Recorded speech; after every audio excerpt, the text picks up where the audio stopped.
प्रजासत्ताक दिनाच्या सर्वांना खूप खूप शुभेच्छा।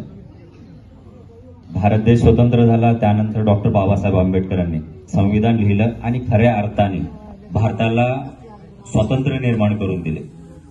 आज आपण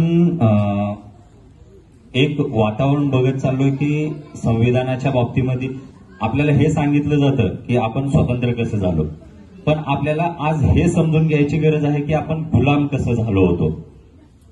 जर ही गोष्ट आपण समजून घेतली तर आज आपण कुठल्या म्हणजे एरिया काय म्हणतात त्याला, कुठल्या वातावरणामध्ये आज जगतो त्याचा आपल्याला थोडंफार अंदाज लागायला चालू होतो। कारण ज्याप्रमाणे आज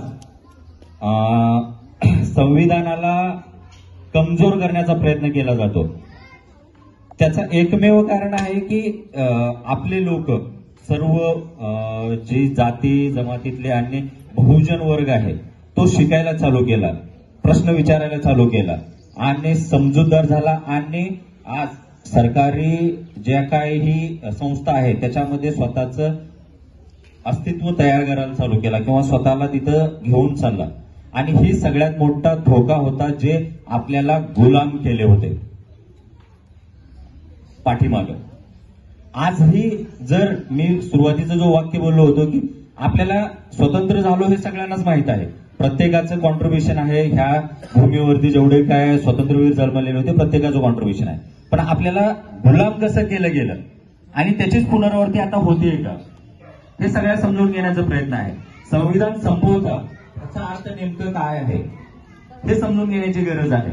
आज संविधान म्हणजे ते लोक, आम्ही संविधान बचाव कृती समितीतून काम करतो आणि त्याच्यासाठी आम्ही असे कार्यक्रम वगैरे घेतो।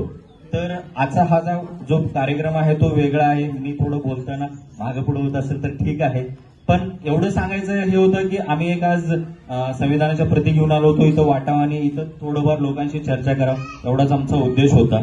तर एकच जाता जाता सांगेन की डॉक्टर बाबासाहेब आंबेडकरांनी ज्याप्रमाणे संविधान लिहिले आणि आपल्याला जो आपला हक्क होता, आपला जो अधिकार होता तो आपल्याला दिला आणि तो अधिकार आज आपल्यापासून काढून घेण्याचा प्रयत्न होतोय का हे समजून घेण्याची वेळ आलेली आहे। आणि आपल्याला गुलाम कसं केलं गेलं होतं आणि आज आपण त्याच रस्त्यावर आहोत, ह्या दोन गोष्टी समजून घेण्याची गरज आहे। वेळ कमी आहे, मला बोलण्याची संधी दिली आदरणीय व्यासपीठ, आणि आज सगळ्यात मोठं आमचं म्हणजे भाग्य आहे की आम्ही ह्या भूमीवरती आलो जिथं डॉक्टर बाबासाहेब आंबेडकर 4 वर्ष राहिलेले आहेत, त्यांचे इथं पदस्पर्श झालेले आहेत आणि त्याच जागावरती आम्ही आलो आणि ते खूप मोठी गोष्ट आहे आणि आम्हाला बोलायला दिलं ही आमच्यासाठी खूप भाग्याची गोष्ट आहे।